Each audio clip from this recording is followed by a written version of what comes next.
एक कहानी है महाभारत की, जब पांडवों को वनवास हुआ होता है और एक बार उसी समय युधिष्ठिर एकांत में मेडिटेशन कर रहा होता है। और जब वो मेडिटेशन कर रहा होता है तो वहाँ पे द्रौपदी आ जाती है। द्रौपदी देखती है युधिष्ठिर मेडिटेशन कर रहा है, भगवान का ध्यान कर रहा है, भगवान से कनेक्ट हो रहा है और खुश भी हो रहा है।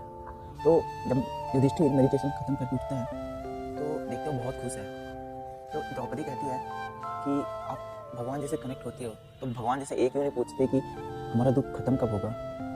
हम इतने दिनों से इस जंगल में भटक रहे हैं, कभी कभी तो ऐसा भी होता है कि हमारे पास खाने के लिए खाना नहीं होता, पीने के लिए पानी भी नहीं होता।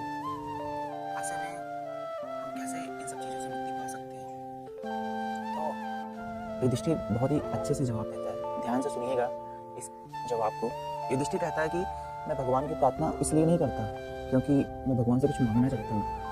मैं भगवान की प्रार्थना इसलिए करता हूँ क्योंकि मैं भगवान से जब प्रार्थना करता हूँ तो मुझे एक प्रकार की शांति मिलती है, मुझे खुशी मिलती है और वही खुशी मुझे विश्वास देती है, मुझे प्रेरणा देती है जीवन में आगे बढ़ने का, जीवन में हमेशा सत्य की राह पे चल करके विजय हासिल करने का।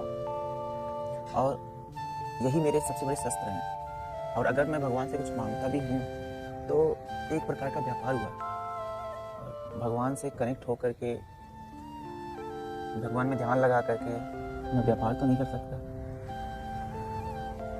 इसीलिए इस कहानी से यही शिक्षा मिलती है कि जब भी हम भगवान के पास जाते हैं, भगवान से कनेक्ट होते हैं, तो उसी क्षण हमें एक प्रकार की शक्ति का अनुभव होता है। अगर आप सच्चे मन से भगवान के पास जाओ और प्रार्थना करो, वही सबसे बड़े शस्त्र हैं आपके। उसी से आपको प्रेरणा मिलेगी, शक्ति मिलेगी, विश्वास मिलेगा जीवन में आगे बढ़ने का, सत्य की राह पे चलने का। और वही ना सब कुछ आपके लिए, वही आपसे बहुत कुछ करवा देगी। तो कुछ मांगने की ज़रूरत ही नहीं है, क्योंकि जो चाहिए होता है किसी भी काम को करने के लिए वो तो भगवान ने हमें पहले ही दे दिया। सबसे बड़ी चीज़ हैप्पीनेस है, यही भगवान दे देते हैं, शांति दे देते हैं, सुकून दे देते हैं। बाकी सब चीज़ तो हो ही जाती है वैसे भी।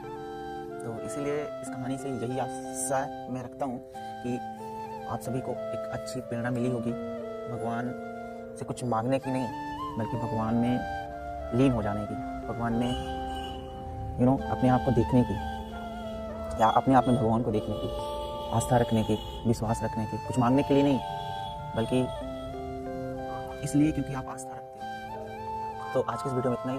मैं मिलूंगा आपको एक नई वीडियो में, तब तक के लिए शुक्रिया।